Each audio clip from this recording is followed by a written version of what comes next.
Já começou? Em 3, 2, 1. Bom dia, boa tarde, boa noite, meus queridos ouvintes. Está começando mais um SBN. Eu sou Vinícius Prado e, como sempre, eu tenho o Guilherme Vendramini aqui do meu lado. Tudo bom, Gui? E aí, pessoal, como é que vocês estão? Tudo bem com vocês? Mais um episódio, um programa muito especial começando, muito bacana. Vamos lá que eu tô ansioso para hoje. Hoje a gente tem mais um convidado, mas dessa vez temos a honra de trazer a primeira mulher no nosso programa. Seja muito bem-vinda, Karina. Se apresente para os nossos ouvintes e que seja a primeira de várias ainda que vai vir aqui Sim. com a gente. Legal, boa noite, pessoal, tudo bem? Eu sou Karina, psicóloga, psicóloga na Defensoria Pública do Estado de São Paulo, professora universitária nos cursos de Psicologia e Direito e psicóloga clínica, tá? Isso de atuação. Aí na área acadêmica, especialista em segurança pública, né, crime organizado e cultura da paz, e mestre em ciências humanas e sociais aplicadas. É pouca coisa, né? Pouca coisa.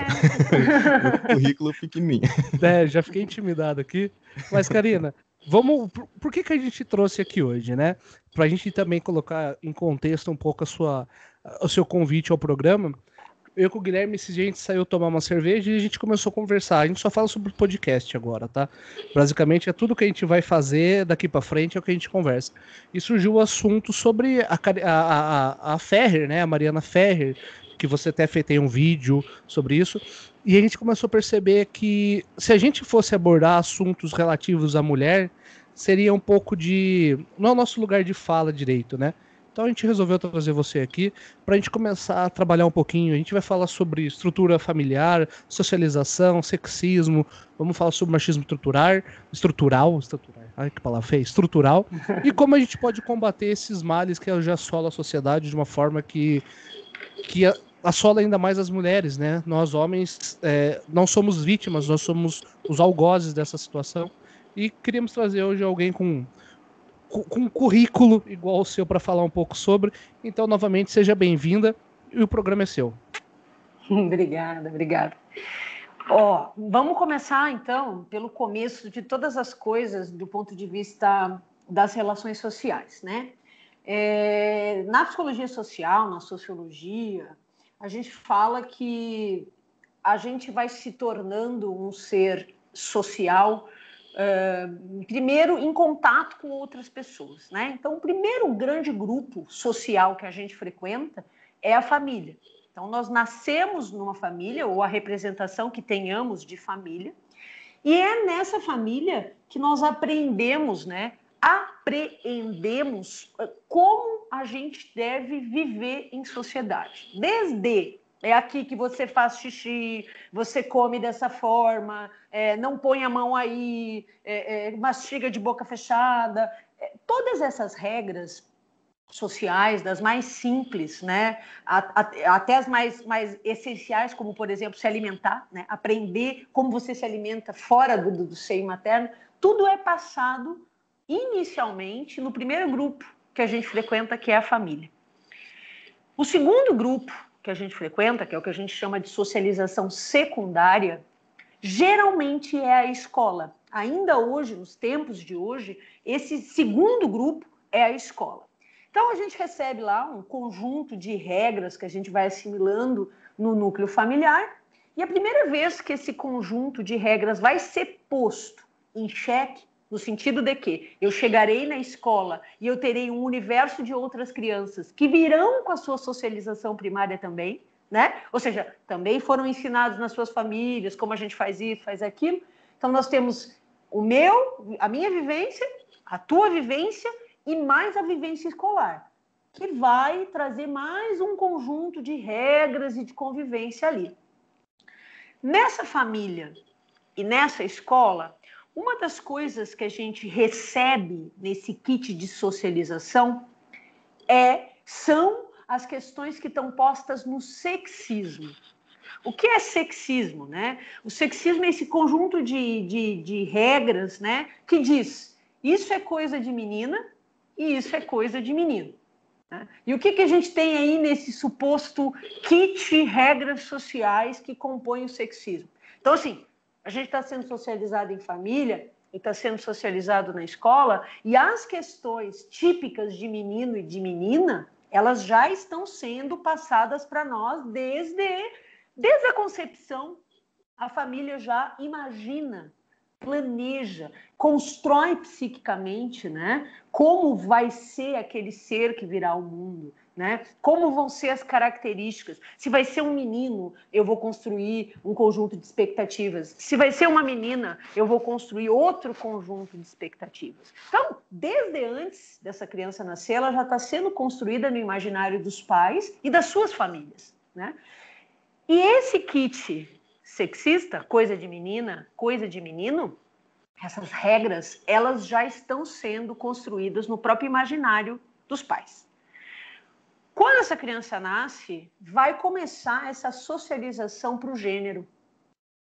Menino vai ganhar carrinho, bola, videogame de luta, de guerra. A menina vai ganhar boneca, né? Brinquedos de cozinha, de lar, enfim.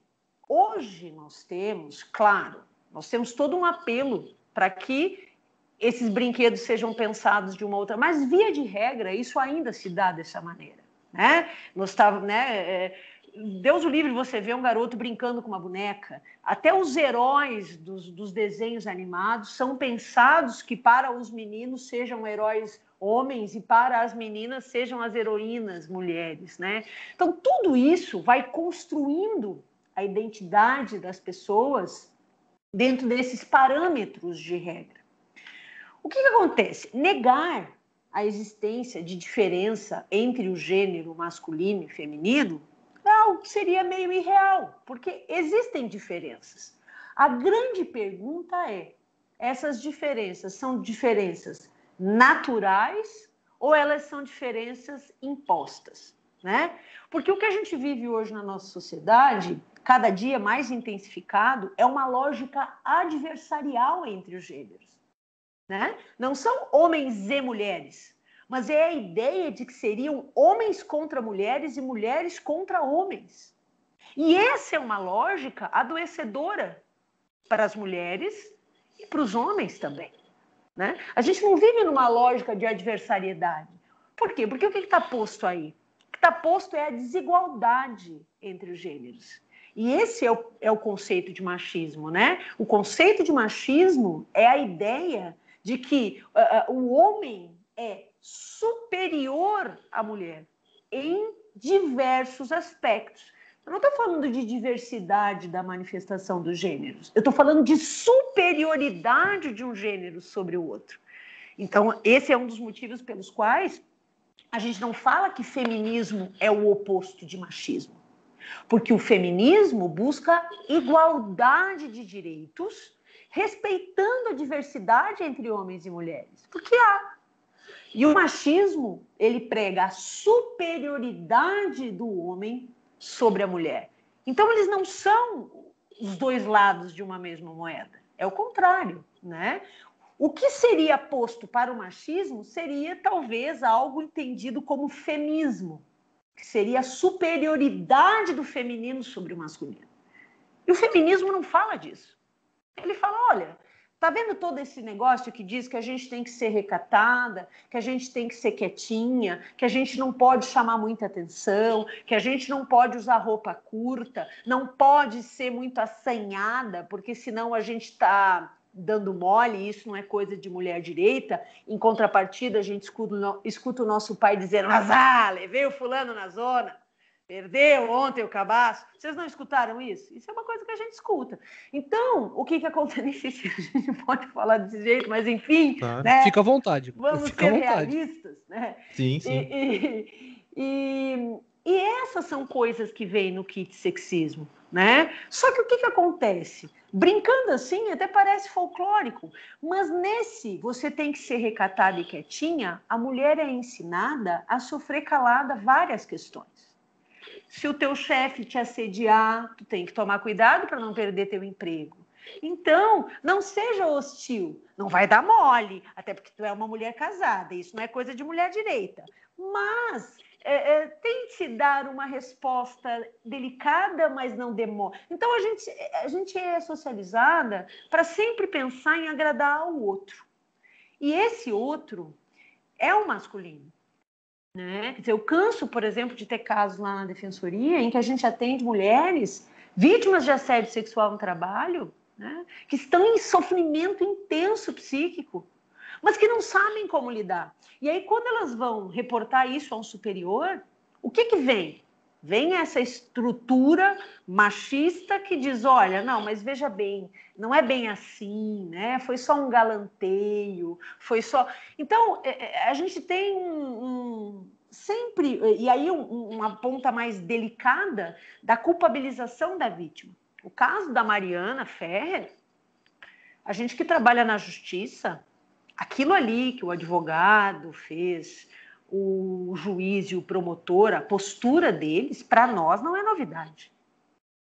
Para nós não é novidade, porque a gente cansa de que os argumentos, por exemplo, para um crime de estupro, sejam depositados no fato da mulher estar alcoolizada e ter dado mole, e incitado o agente até que ele não aguentou. Porque na nossa sociedade a gente entende que a natureza masculina é uma natureza sexual por excelência, né? Que um sexual sem controle, ao passo que as mulheres têm de ter uma natureza reclusa, né? Recatada, fechada, agradável e meiga, né? Mesmo que você esteja em algum nível sendo desrespeitado. Então, esse kit de socialização sexista, imagina as pessoas crescendo com isso na família, crescendo com isso na escola, crescendo com isso em todos os grupos. Imagina uma criança que vai crescendo, vendo essas regras, tendo a confirmação de que as coisas são assim.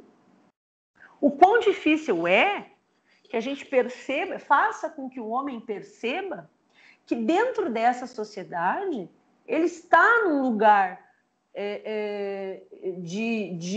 de dominação, como diria o Bourdieu, né? Ele está num lugar em que ele domina. Porque, veja, o homem branco é a régua para a humanidade. Quando eu penso em direitos humanos, às vezes a gente escuta, mas direitos humanos tem que ser pensado para todos. Sem essa de pensar o preto, a mulher, o gay, sem essa. A gente tem que defender direitos humanos para todos. Seria maravilhoso se só isso bastasse. A grande questão é que o mundo não se dá dessa maneira. Quando nós pensamos em defender direitos humanos, e construímos, até porque a Declaração Universal dos Direitos Humanos inicialmente chamava-se Declaração Universal dos Direitos do Homem. Ah, Karina, mas isso é língua portuguesa. O homem é a palavra genérica para a humanidade. Mas aí existe um monte de conteúdo. Quando homem é a palavra genérica para a humanidade, eu parto do princípio que o homem é o ser humano. E o resto é o resto. E isso se dá exatamente dessa forma no que diz respeito aos direitos humanos, né? Aproveitando esse gancho que você trouxe, eu não consigo parar de pensar num filme e que mostra muito essa rivalidade na infância já. E vocês vão dar risada que eu vou falar, mas os Batutinhas. Se você olhar aquele filme, você percebe claramente quando o Alfafa começa a gostar da menina, ele é totalmente desencorajado a isso. Como se fossem dois tipos diferentes de situação, né? Então a galera dos anos 90, por exemplo, vão pegar que tá vindo agora com 30 e poucos anos, que alguns mudam, outros não, mas já vem com a cultura, na cultura pop já tá enraizada essa questão do machismo. Né? Nessa questão dessa divisão de mulheres, da gente ver os filmes o que é falado, né? Se o menino gosta de você, é por isso que ele tá te enchendo o seu saco, puxando o seu cabelo, te empurrando, te tratando mal, porque ele gosta de você. Nós somos, então, as mulheres meio que foram ensinadas a você precisa aceitar ser tratada mal porque quer dizer que ele gosta de você. Isso é muito comum a gente ver nos filmes de antigamente, né? E antigamente eu falo coisa de 20 anos, 10 anos atrás. Uhum.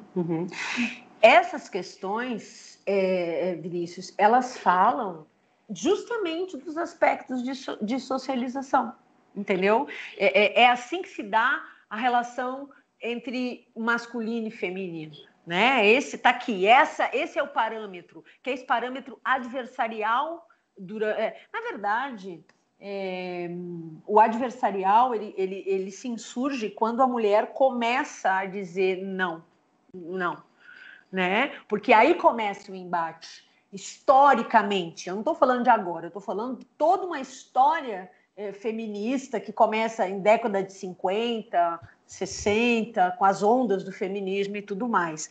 O que nós temos hoje, que é um fenômeno que eu acho que é muito do nosso tempo, é a grande visibilidade de tudo em função das redes sociais, né? Então, o que você tem, o que antes ficava no foro privado, né, no foro íntimo, com muita facilidade, você consegue, enquanto você está sendo espancada, fazer uma live e denunciar o que está acontecendo. Então, as coisas são mais visíveis hoje. Elas ficavam mais na segurança do silêncio das famílias, né? Ali dentro daquele espaço da intimidade. Hoje, elas tomam uma visibilidade maior e elas têm sido questionadas. Porque, veja,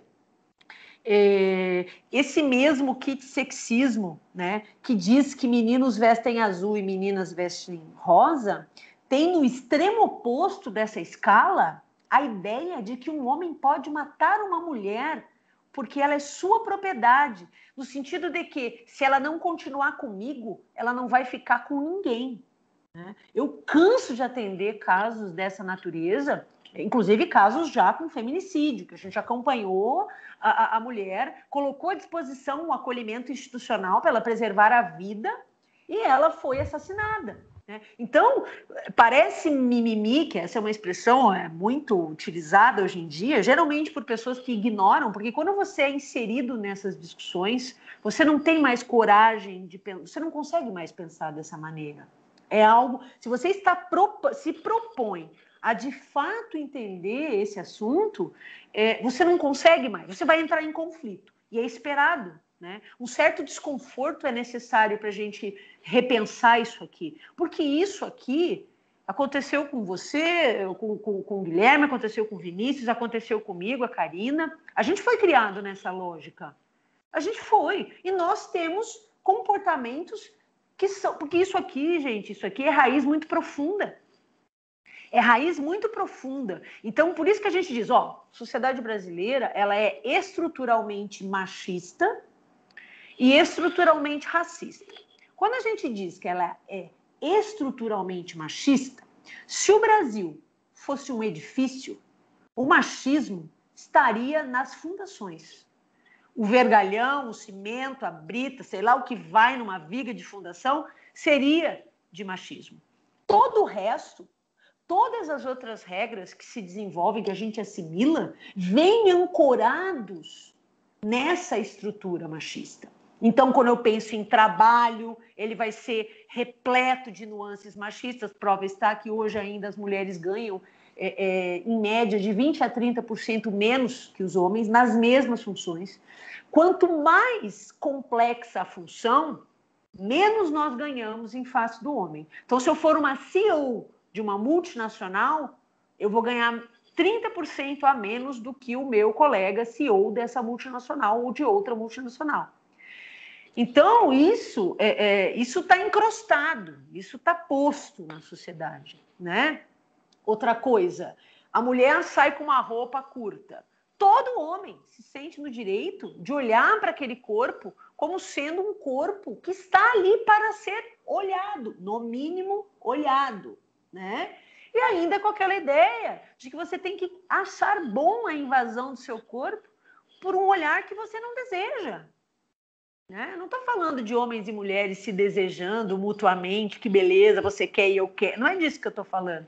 Eu estou falando daquele olhar que invade, que desrespeita, que viola.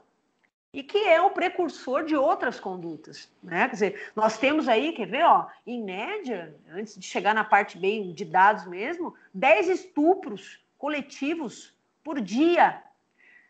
10 estupros coletivos por dia. A gente imagina, nós que trabalhamos com a justiça, que sejam relatados e feitos boletins de ocorrência de mais ou menos nem 10% dos casos. Bota isso no papel, né? Tem outros dados, né? Enfim, então, quando a gente minimiza esses efeitos do machismo estrutural que rege, porque nós mulheres também somos influenciadas. Não é incomum nós ouvirmos mulheres dizerem: ah, mas também saiu com aquela roupa, queria o quê? Nós também falamos isso, porque nós também somos socializadas aqui. E a gente aprende uma coisa muito interessante, que se a gente quer ser agradável, se a gente quer ser agradável, a gente precisa entender o nosso lugar. E o nosso lugar é um lugar justamente de não questionar os elementos do machismo, não confrontar as coisas que nos violam e aceitar. Afinal de contas, você sabe como são os homens, né? Eles gostam muito de sexo, o homem tem essa necessidade. E a mulher não tem também, né? Quer dizer, temos. Então, o que difere aí em que os homens estupram e as mulheres não? E aí eu me imagino quem vai escutar dizendo: que maravilha ser estuprado por uma mulher. Porque, de fato, essa não é uma realidade que está posta para vocês, como está posta para nós. Vocês imaginem agora um homem estuprando vocês. Não foi agradável, né? Não. Pois é. Então, aquilo que eu não desejo, uma coisa é imaginar um fetiche de uma coisa que eu sou criado para entender que eu tenho que estar sempre pronto. E aí é o lado que também ataca os homens, o homem não pode negar, né? E quando o cara não e aí, né? Quer dizer, enfim. Então, essas nuances nos atingem de formas variadas. A diferença é que conosco, o fim da ponta dessa escala é a morte. Né? E entra bem naquele ponto que você falou e que eu comecei a perceber, igual você falou, eu não vou usar a palavra se desconstruir, porque eu não acho que desconstrução pra gente, pra homem, seja válido. Acho que cabe assim uma reforma de pensamento nesse momento, né? É que a gente só consegue enxergar, por exemplo, o machismo no seu... A gente só consegue começar a falar sobre quando ele chega num extremo. Quando ele é uma pessoa estuprada ou uma mulher é morta. Mas antes disso, a gente não fala sobre. A gente não debate sobre, né? É igual o racismo. Vamos falar de racismo? Vamos, tem que morrer alguém. Tem que morrer um negro de forma brutal pra gente então começar a apontar dedos. Mas não antes. Não a hora que a gente desvia na rua, a hora que o segurança segue no shopping, a hora que a pessoa segura a bolsa, a hora que passa o negro. É isso que então é a importância de se debater as nuances, o pequeno. Porque a hora que se torna grande já é tarde. Achei muito interessante o que você falou, Vinícius, pelo seguinte: existem as aspas pequenas violações do dia a dia, né? A violência psicológica, por exemplo, é nefasta. Ela gera efeitos não só no psiquismo da mulher, mas dos filhos também. Então, você cria um núcleo familiar com opressão, onde não só a mulher vive as opressões variadas da violência psicológica, desde tu não vai trabalhar, não precisa, eu ganho por nós dois. Aí amanhã ou depois o casal se desfaz, é o mesmo cara que vai na justiça se negar a pagar R$200 de alimentos para os filhos. Né? Porque essa ideia de que a mulher não possa se lançar ao mercado de trabalho é uma ideia ainda muito posta. Embora hoje em dia a gente também tenha na nossa socialização, sobretudo mulheres de classe média alta, de que a gente tem que estudar e trabalhar também, na hora que o bicho pega no cuidado da família e dos filhos, né? no cuidado do lar e dos filhos, a sociedade ainda hoje espera que seja a mulher que cumpra essa função, ora bolas, né? Parece até óbvio. E muitas pessoas, né, vão pensar que isso é o óbvio, é o lógico. Por quê? Aonde se constrói isso? Porque essa ideia da mulher no cuidado com a casa dentro do lar, essa é uma ideia mais assim, ela é uma ideia que vem da modernidade, na pós-modernidade, né? Essa é uma ideia historicamente relativamente recente, né?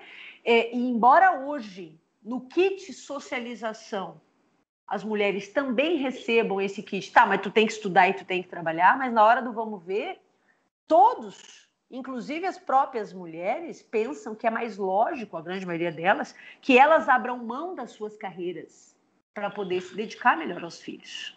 Isso parece algo até nobre, né? E aí você tem casais de dupla carreira, que a gente chama na terapia de casais, né?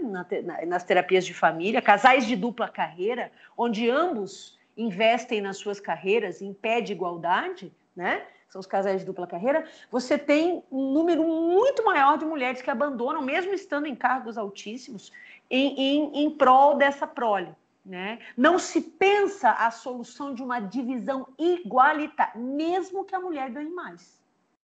Mesmo que a mulher ganhe mais. E já começa também nessa afirmação, né? Se escuta muito a mulher que ainda defende o marido, mas ele me ajuda em casa. Como se, além, é a minha obrigação, a mulher se fala, mas, pô, ele é legal, pô, ele ajuda, e eu não sei como que é, né, mas pra mim sempre, aqui em casa, sempre foi assim, eu não tenho que ajudar, eu tenho que fazer a minha parte, né, não querendo sair tô desconstruidão, nada, mas eu não acho que o correto é eu ajudar. Eu faço a minha parte, quando ela não pode fazer a parte dela, eu faço a parte minha e a parte dela. Daí, quando eu não posso fazer a minha parte, ela vai lá e faz a parte de nós dois. De uma forma que seja assim, não justa, mas que seja bom, que funcione, né? Então, assim, toda vez que eu sempre escutei, mas você ajuda com a sua filha? Eu falei, não ajudo. Eu faço o que eu tenho que fazer, né? Eu faço a minha parte, que me compete, então a gente divide tarefas, né, nessa questão. E isso é muito difícil ainda para essa questão do machismo que está estrutural, né? A gente vê as mães falando para as filhas, não, mas o seu marido não pode fazer isso, o seu marido não pode fazer aquilo, quem tem que fazer isso é você.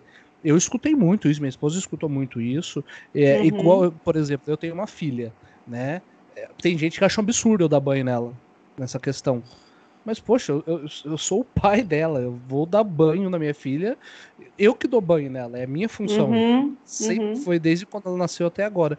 Mas para muitos isso é um absurdo, né? Como assim, um homem dando banho numa menina? Mas é minha filha. Então, o estruturalismo do machismo é uma coisa muito enraizado na gente, né? Sim, tanto que nós tivemos e temos ainda gerações e gerações de homens que não abraçam seus filhos, porque isso não é coisa de homem. Afeto não é entendido como não sendo uma coisa para homem. E aí vocês crescem a vida inteira tomando porrada e tendo que segurar o choro, com medo do guri que vai te pegar na escola porque sei lá o que tu fez ou tu não fez nada, né? Tendo que, vamos supor, dar em cima da menina, porque afinal de contas é o que se espera quando você está morrendo de medo daquilo, como qualquer ser humano normal, né? Essa coisa do engolir o choro, para mim, né? Quando a gente faz isso com um menino, a gente está violando aquele menino.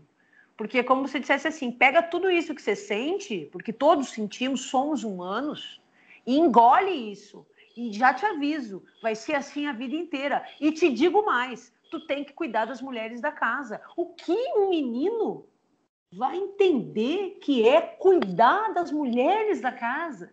Né? Olha o tamanho também da expectativa que você deposita sobre os homens. Então, o homem é aquele sujeito que ele não pode falhar em nenhum aspecto. E é evidente que esse não poder falhar em nenhum aspecto é impossível de se atingir. Porque não existe quem não falhe. Nem quem criou essa regra. Então, veja, essa estrutura machista, ela traz prejuízos para ambos os gêneros, não só para o feminino. Eu repito, claro, mas na extrema ponta nós somos mortas por sermos mulheres. Mas os homens também se matam nas brigas entre facções, entre grupos, no bar, olhou torto para o outro, tem que mostrar macheza, porque quanto mais hostil, quanto mais agressivo, quanto mais negar essa estrutura machista, mais a gente entende que aquele homem está mergulhado até o pescoço nisso. E é muito difícil para alguém que está numa situação de privilégios enxergar seus privilégios, e mais difícil ainda é de fato entender que eles precisam ser repensados e transformados. Ninguém quer. Veja, se eu estou na melhor posição, no melhor lugar, eu vou abrir mão disso? Claro que não. Imagina, se eu sou sempre o mais contratado, quando o garçom vem, ele vai olhar para mim, ele não vai olhar para a mulher que está com você e perguntar o que quer, né? Ele vai olhar para você, ele vai oferecer o vinho para você, ele vai... Essas são regras postas que, na verdade, geram uma anulação da mulher. Desde as coisas mais simples, que parecem bobas, até as mais cruéis e terríveis. E uma outra coisa que a gente escuta, né, quando a gente vê alguns lampejos de empatia masculina, os caras costumam dizer assim, não, hoje eu tenho uma filha, então hoje eu sei o que é. Mano, você não precisa ter uma filha, ou ter a sua mãe, ou ter irmãs, para você entender que minimamente você tem que ter respeito, né, por todo ser humano, e a mulher também, né? Então a sua empatia ela tem que conseguir transcender isso, né? Talvez fique mais perto de você, mais intenso o sentimento quando você tem uma filha. Imagino que o sentimento de zelar por um serzinho que, né, que seja uma coisa gigantesca, né? Mas a empatia ela tem que anteceder isso, né? Sim. O Karina, eu queria até falar, para a gente debater uma coisa. Você estava falando essa questão de que o homem ele tem medo de aceitar que ele está perdendo esse papel, né? Que está perdendo, não. Que hoje em dia a mulher ela tem muito mais, como você falou, que tem muito mais espaço por causa das redes sociais, tudo. Então isso chega muito mais para o homem que não aceita perder essa condição do homem. E isso parece que está cada vez mais ameaçando e causando uma insegurança assim, nos homens, que acaba tendo grupos de homens assim, que lutam pelo direito do homem, né? Pelo direito do masculino, que é uma coisa que é bem absurda se a gente parar para pensar, né? E esse é um dos maiores reflexos também, né? Dessa crescente, assim, dessa crescente da discussão da gente conseguir lutar por essa igualdade da mulher e do homem, tudo. Os homens se sentem muito ameaçados. Isso. O que acontece? Existe um psicanalista, né, chamado Lacan, Jacques Lacan. O Lacan falava o seguinte, né, que haveria uma ideia primordial na civilização humana. A ideia do grande pai viril, onipotente, né, poderoso ao extremo, né? E daí todos os homens teriam como parâmetro esse grande homem, que é um parâmetro de macheza, vamos dizer assim, de masculinidade. O que acontece quando a gente começa a mostrar essas lacunas, essas falhas, esses erros, né, do machismo estrutural? Isso gera uma sensação de perda de dominação, de perda de poder, de perda de controle. Então, o que eu tenho como resposta é o recrudescimento de um discurso agressivo, de um discurso que vai tentar defender essa frágil masculinidade impossível de ser alcançada. Então, você vai ter o grupo do orgulho do homem, hoje é o dia do orgulho masculino, né? Quer dizer, não tem como você pensar em defender o orgulho de algo que é dominante numa sociedade, certo? O parâmetro da coisa é o masculino. Veja, é bíblico. A mulher nasce para o homem, porque Adão estava sozinho, em tese, né? Gênesis, né? Deus foi lá, tirou uma costela com barro, né? E fez a mulher. Ela foi criada do homem, de uma parte secundária, né, para o homem. Então, se a gente for além, em livros históricos, como a Bíblia, porque a Bíblia, respeitando a crença de todos, mas a Bíblia é também um livro histórico, né? Interessantíssimo do ponto de vista do aspecto histórico. Isso está posto desde muito antes, e geração por geração, essa é a lógica das coisas, né? Então, quando você sente que, de alguma forma, essa ideia, né, de que tudo sempre foi assim, desde que o mundo é mundo, e de que isso está mudando, isso dá uma sensação de que nós estamos perdendo os contornos da nossa sociedade, né? E isso vai gerar um movimento de resposta, e geralmente esse movimento de resposta, ele vem com ataque, porque ele gera ataque em quem sente. Isso, assim, desde 2018, eu entendo que a gente vem numa predominância dos discursos de ódio no Brasil, né? E nem falo de discurso de ódio contra minorias, porque as mulheres, se não me engano, são maioria no Brasil, e os pretos também. São 54% da população brasileira, entre 54 e 56 são pretos, né? Então, quando a gente fala dos discursos que protegem, né, essas duas características humanas, a gente não está falando de defender minoria, a gente está falando de defender a maioria, né? E aí a gente tem eleição. Das 26 capitais brasileiras, somente uma elegeu uma mulher. E aí a gente se pergunta por que nós, mulheres, não votamos em mulheres? Veja, nós também fomos socializadas para não acreditar que a gente tem força, que a gente tem condições, que a gente tem capacidade intelectual, porque política é capacidade intelectual, capacidade de articulação, né? Enfim. Então, a gente também cresce não confiando na gente. Então, a gente não vota na gente, claro. A gente não joga esse jogo. Você precisa ter um nível de entendimento das relações de gênero muito aprofundado para você entender o que significa, por exemplo, o apelo vote em mulher preta. A gente sabe o que isso quer dizer, né? E nesse ponto, até a gente já conversou, já falei para você, nós vamos trazer também uma candidata agora eleita, uma vereadora, para falar também, né, do espaço da mulher na política e dessa importância. Então, esse episódio talvez não vá nas datas que nós vamos falar, mas ela vem aqui amanhã, tá, Karina? A gente vai começar com ela amanhã. Legal. É a segunda convidada nossa. Mas o que eu queria até realçar nessa questão da mulher apoiar a mulher. É uma coisa que a minha esposa fala muito, é uma coisa que ela vem mudando muito. Por exemplo, quando a gente tá dois caras chegando numa festa, os dois não se conhecem. Eles se trombam, eles começam a conversar, eles viram amigo. A mulher, a hora que ela vai ver a outra que ela não conhece, o primeiro pensamento dela, quem que é essa vagabunda? A mulher, a minha esposa sempre me falou isso, que a mulher parece que ela foi ensinada a odiar a outra, né? Essa rivalidade, não deixa ela chegar perto do seu namorado, não deixa, sabe? Essa questão dessa rivalidade também entre as mulheres, né? Que também não existe no mundo do homem, sabe? Nós não somos criados para se odiar dessa forma, né? Então, também é um pensamento que deve ocorrer também não só na cabeça dos homens, mas principalmente na dos homens, mas é por isso que se fala tanto de feminismo, né? Das mulheres se juntarem também e se apoiarem nessa situação. Existem grupos que questionam se isso de fato é assim, ou se isso é também uma construção. Porque, veja bem, como é que eu desarticulo um grupo? Eu mino as pessoas que compõem aquele grupo uns contra os outros. Toda mulher, quando vê a outra, pensa que é vagabunda e vai tirar o homem dela. Eu não sei se isso é exatamente assim que se dá, mas que isso é dito assim, isso é fato.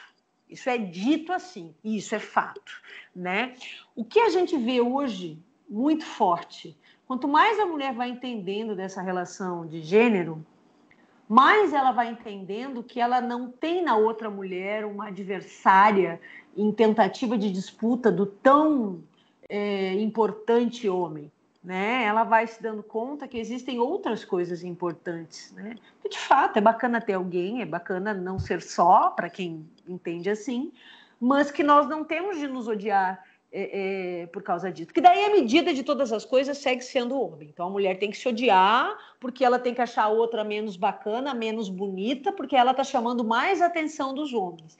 Eu não sei se isso é exatamente assim, ou aquela coisa da mentira bem contada vira verdade, né? Se não é vero, é bene trovato. Se não é verdade, pelo menos é bem falado, né? Então, não sei se essa não é uma das artimanhas, né, para seguir nos desarticulando e que a gente acredite nisso. Eu já tenho uma vivência bem diferente.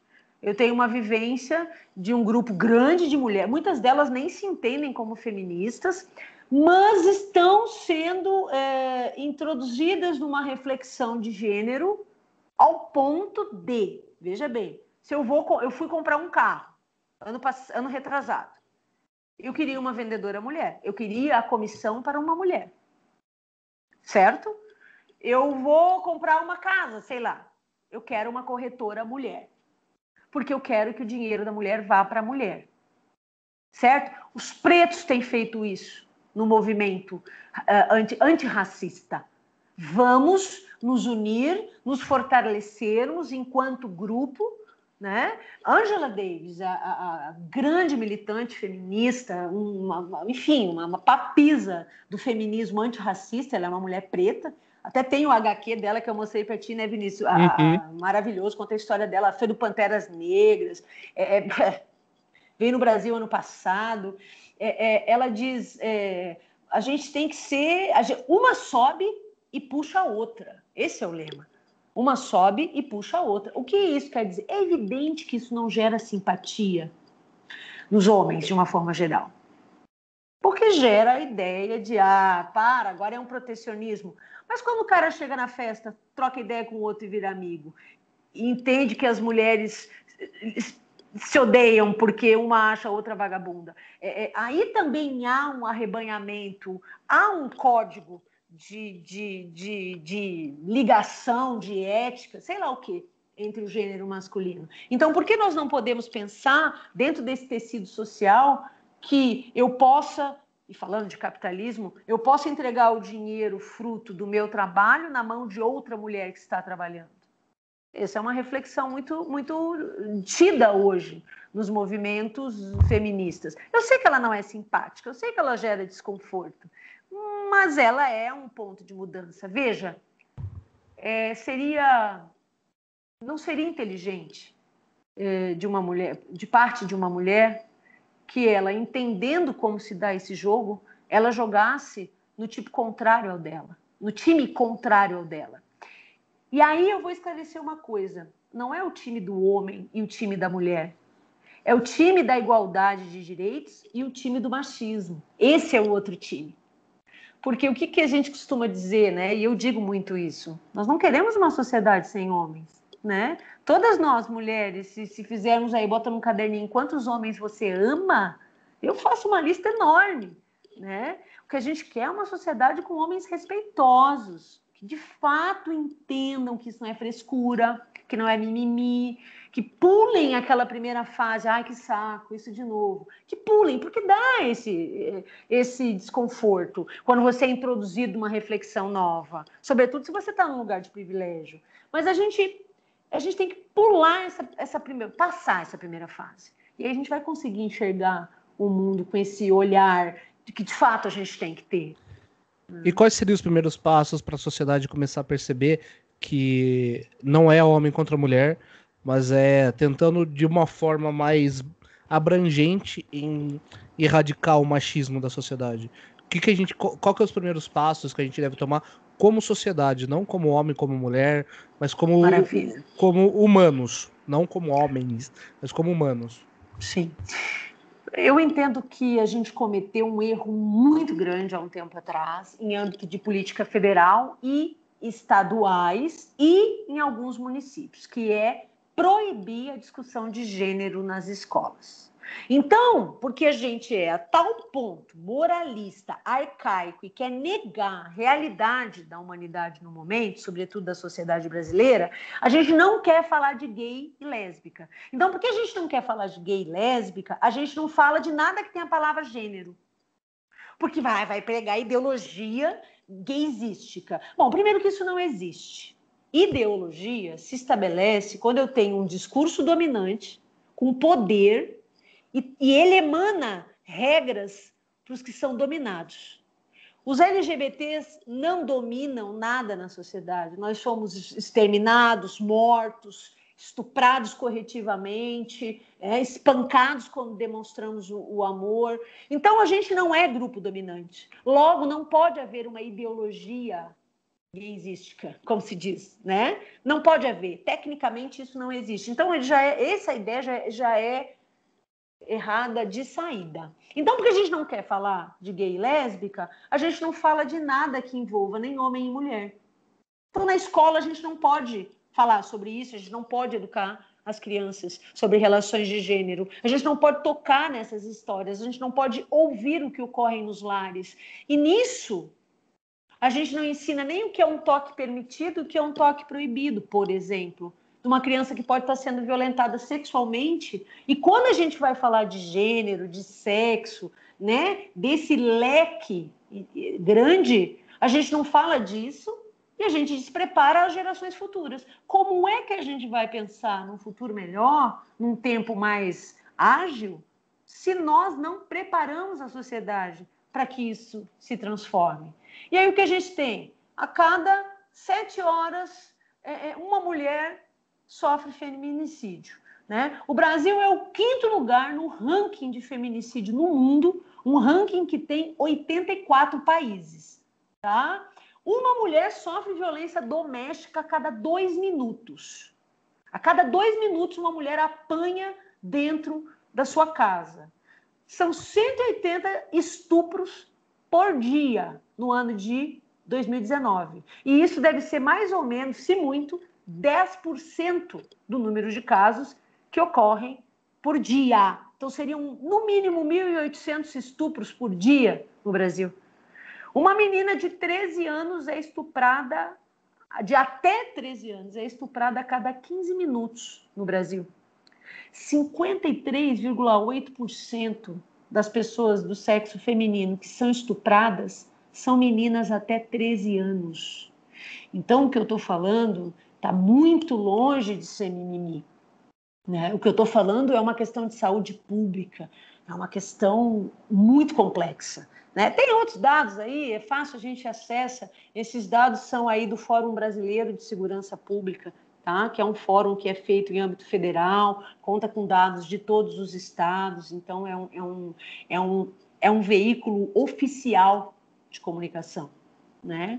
Então, eu acho que é isso, meninos. A gente precisa trazer para dentro das escolas essa discussão ampla, abertamente, sem hipocrisia, né? Com professores preparados para ter esse diálogo, porque a gente também precisa preparar os educadores, né? Ô, Karina, então, essa questão, né? Porque tudo no Brasil acaba num jogo de uma guerra de corda, né? Um cabo de guerra. Porque tudo se polarizou, né? E quando a gente começa a falar sobre isso, a gente já cai naquela paradigma que, isso é de esquerda. Alguns assuntos não tem que ter partido, não tem que ter lado, né?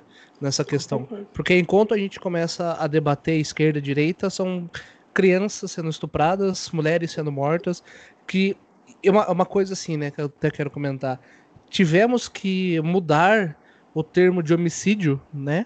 Para criar um feminicídio, para a gente explicar que mulheres estão morrendo pelo simples fato de elas serem mulheres, né? E isso é uma coisa que a gente, né, acho que é até legal a gente falar no próximo episódio, sinta-se convidada já, porque a gente vê que no churume da internet, né, no Facebook, quando essa palavra é usada, gera muita revolta, o feminicídio, né? Do mesmo jeito que tá gerando revolta hoje vidas negras importam, né? Porque, vocês estão segmentando, vocês estão dividindo, mas a verdade é que nós estamos tentando mostrar que o que está acontecendo é maior do que o que a gente quer entender, né? Por exemplo, você falou dos estupros, são 10% relatado. E quando eles são notificados, relatados, levados a um júri, levados a um juiz, acontece, por exemplo, igual aconteceu com a Mariana Ferrer. Onde o caso dela foi simplesmente menosprezado, o estupro culposo, né, uma palavra que eu peguei ranço, essas duas palavrinhas é impossível você levar no seu dia a dia, e a gente acaba percebendo que nesse caso, por exemplo, ele saiu como vitorioso, o Aranha saiu como vitorioso, o empresário, do mesmo caso do Robinho, né? Que a gente começa a falar assim, mas tem que entender os dois lados. Agora, semana aconteceu com o senador, né? Que ele tá sendo acusado também de estuprar uma mulher, que ele levou ela sem condição. Tudo. Mas ela foi até o hotel com ele, então quer dizer que ela queria. A gente tem que mudar um pouco esse texto de justificar que ela queria, mas ela pode não querer mais. E a gente também tá querendo sempre o não. Mas às vezes o ato da pessoa simplesmente não conseguir falar mais sim, já é um não também que foi dito. Né? Então, sim, essa questão que você trouxe, que só 10% é relatado, e quando é relatado, a gente ainda consegue anular isso de alguma forma. Sim. Né? O discurso da mulher, ele é deslegitimado com muita facilidade, porque voltamos lá ao começo da conversa. O Brasil é estruturalmente machista. Então, essa estrutura, lembre, tudo que vem depois, no prédio, vem com a influência disso. Então, sim, a mulher está falando balela. Não, ou como no caso do Robinho, mas é que hoje a gente tem essas feministas aí, né? Que daí é foda, não dá nem para estuprar em paz. Porque é isso que vem implícito no discurso dele. Vamos ser bem, bem sinceros. E veja, geralmente, quando as pessoas apontam, tá dividindo, criou... Feminicídio é um tipo penal criado para dar visibilidade que existem mortes que são... Bom, eu sou psicóloga jurídica, então existem mortes que acontecem pela intenção de reforçar a posse do homem sobre a mulher. Ele não é um homicídio como eu briguei com alguém num bar, saquei minha arma e dei um tiro na cara dele porque eu me irritei. É diferente. Ele é uma morte que acontece por um conjunto de elementos que fala de uma realidade social. Veja, o fato de algumas pessoas não concordarem não muda em nada a maneira como a realidade é de fato. Então, se algumas pessoas querem ficar alienadas, né, e entendendo que bom, nós estamos discutindo hoje em dia se a Terra é plana. Então, assim, se a pessoa quer ficar nesse mundo, né, nessa bolha ali, entendendo que a opinião vale mais, né, porque tudo que eu falei aqui, que nós conversamos aqui hoje, tudo isso é ciência. Tudo isso é ciência. Não tem uma opinião que eu tenha manifestado até o momento. Tudo é ciência, é dado estatístico, são pesquisas que a gente facilmente acessa na internet. Isso são verdades provadas, lidas, entendidas. Não é opinião. Então, hoje a gente está num tempo, quer dizer, que opinião e dado científico têm a mesma importância. E não tem. Né? Não tem. Não é assim que a coisa acontece, não vai ser agora que a Terra vai ficar plana. O Gui, você tem alguma pergunta para fazer? Não, eu tenho um caso para dar um exemplo.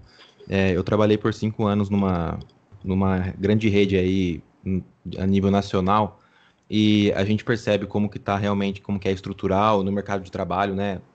A gente sempre tem números aí. Se eu não me engano, acho que a Karina pode até me confirmar isso, o número de mulheres que estão em faculdades e que têm diploma é muito maior do que o de homens, só que nas grandes redes, e principalmente nas grandes redes não, mas nos grandes cargos, sempre são os homens. Por mais que as mulheres são muito mais capacitadas, os números mostram isso. Né, tem muito mais mulher que tem o estudo, que tem, né, correu atrás. E até porque, assim, para você entrar numa faculdade, você só precisa passar a mulher por ela própria sozinha, ela consegue. Agora, quando está no mercado de trabalho, tem toda essa estrutura, né?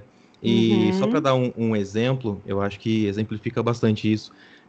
Enfim, eu trabalhava nessa grande rede e eu cheguei a um cargo de gerência, então você começa a participar de processos ali. E nos primeiros processos que eu fiz, a gente recebia uma cartilha da empresa, né? Porque era uma coisa nova, né? Ainda não tinha conduzido uma entrevista, tudo. E tem uma cartilha que isso era um documento oficial da empresa, que por instrução às vezes você conversava com uma candidata que você percebe que ela era muito mais, assim, tinha muito mais competência e tudo mais, até o próprio currículo era muito melhor, mas aí você tem que levar alguns pontos em consideração, por ela ser mulher. Por exemplo, você perguntava, tem filho? Se tem filho, já pesa contra. Porque a mulher vai ter que, uma hora ou outra, ainda mais se o filho for pequeno, vai ter que deixar algumas horas de trabalho para levar a criança no médico. Ah, não, eu tenho filho. Você tem com quem deixar? Né? Então, assim, essas perguntas para um homem que tem filho tem um peso muito diferente. Para um homem, se tem lá no currículo, ou é o que você pergunta, se tem filho, o homem fala, tenho, qual que é na cabeça de geralmente, tá? Eu sei que não é de todo mundo, mas na cabeça, assim, na cartilha que a gente recebia, pelo menos. Um homem com filho, teoricamente, é mais responsável, ele já tem filhos, tudo mais, Agora, a mulher que tem filho, ah, não, peraí. Então, ela tem que ser muito, muito melhor do que o homem que tem filho para conseguir a mesma vaga. E eu tô falando que uma vaga, assim, não chega a ser um cargo... Era o primeiro cargo, o cargo de entrada. Então, assim, ali ela já tinha que ser muito, mas muito melhor, tinha que ter um destaque muito grande para superar todas essas outras coisas esses empecilhos, né, entre aspas, dizer assim, que são criados por ela ser mulher, né? Aí depois tem toda aquela história, mas a mulher ela vai ter TPM, aí tem aquela história, mas aí se junta 5 mulheres, elas têm TPM junto, aí fica aquele clima aqui na loja, tudo mais, enfim. Tudo isso, e incrivelmente, era uma cartilha que a gente recebia oficial da empresa, né, com algumas normas assim. Então, assim, é uma coisa que aí você para pensar, você fala, caramba, a primeira vez que eu vi aquilo foi chocante para mim, sabe? É uma coisa que não é que a gente se nega a ver, mas a gente pensa que tá em jornal, pensa que tá no Jornal Nacional, tudo. A hora que você se depara com isso, e você senta e você conversa com uma pessoa que você vê com que ela é muito mais competente do que o candidato homem que saiu agora há pouco, mas você já é meio que induzido a contratar aquele homem por vários aspectos, eu acho que aí você começa a ter uma pequena noção de quão incrustado tá esse machismo, e eu Estrutural, acho que né? daí que estrutural, exatamente, e aí que eu acho que aí que o homem, quando ele começa, né, infelizmente alguns mantêm essa visão machista, mas é aí que eu acho que você começa a entender, assim, olha tudo que essa mulher tem que ser, além de ser muito melhor que o cara, tudo que ela tem que superar para conseguir a mesma vaga que ele, e uma pequena conversa ali, você sabe que ela vai exercer a função muito melhor que ele. Bacana a sua percepção, viu, Guilherme? Muito bacana, muito bacana. E também muito se escuta, você não tem filho? Não, mas pretende engravidar? Exatamente. Como se esse segundo ponto fosse uma doença também, né? Exatamente, Porque daí o cara já coloca, pretende engravidar. Você é casado há quanto tempo? Há 2 anos. Não tá grávida? Então ela vai engravidar logo. Daí ela vai pedir licença. Daí da licença ela vai ficar 1 ano. E daí, vamos lá. Eu entendo a estrutura do capitalismo, que para a empresa é um dinheiro. Só que se a gente for pensar assim, a gente não vai ter mais mães trabalhando, a gente não vai ter mais mulheres trabalhando, porque simplesmente elas engravidam, né? A empresa vai ter que tem que se adequar às situações, porque foi igual o Guilherme falou, essa funcionária é imensamente superior a um candidato às vezes, né? E vou falar uma coisa que você falou, às vezes o cara, só pra ele ter filho, não é mais responsável, tá? Vide eu, por exemplo. Não, exato, mas é que assim, é uma coisa. Não, então, mas é que eu quero dizer assim, tipo, quando tem essa questão assim, não, mas o cara tem filho, ele não vai trabalhar para comprar calça jeans, comprar celular, não, ele vai trabalhar para sustentar a casa, para sustentar o filho. E quando é a mulher, não, mas ela vai trabalhar, ela tem filho, ela vai ter que sair. Mas ela vai engravidar. E se ela engravidar, ela vai pegar 4 meses de licença, depois tem licença amamentação, e depois não sei o que lá. Aí, se ela ficar ruim, ela vai ter que ficar saindo. Então tem. É só para assim. A mulher ela tem que superar muito mais do que ela ser só superior. O homem, em questão de habilidade, de currículo, tudo, tem tudo isso ainda que ela tem que superar mais. Sim, com certeza, com certeza. Isso é posto assim, de fato, né? E outra coisa, é muito mais fácil eu rejeitar um currículo feminino, porque eu vou ter esses outros critérios paralelos, do que eu transformar uma sociedade no entendimento de que este casal ou as empresas podem, sem haver perda nos lucros, propor uma maneira de que tanto o homem quanto a mulher possam estar com os filhos em um tempo igualitário. Por exemplo, a Alemanha.